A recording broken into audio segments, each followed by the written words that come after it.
Here I have Amazon Fire 7, and today I'm going to show you how to insert SD card into this device. So to do this, firstly you have to take your tablet.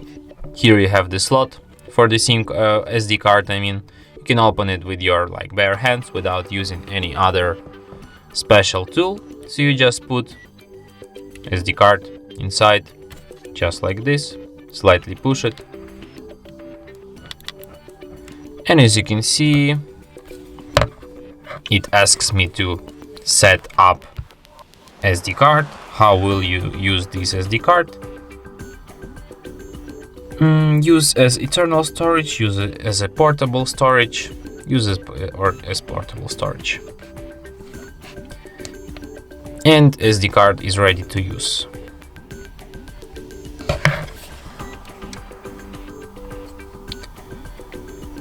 What's going on? Okay.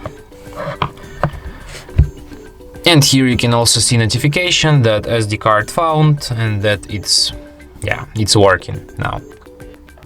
And that's it. Thanks for watching. If you find this tutorial useful, don't forget to hit that like button and subscribe to our channel.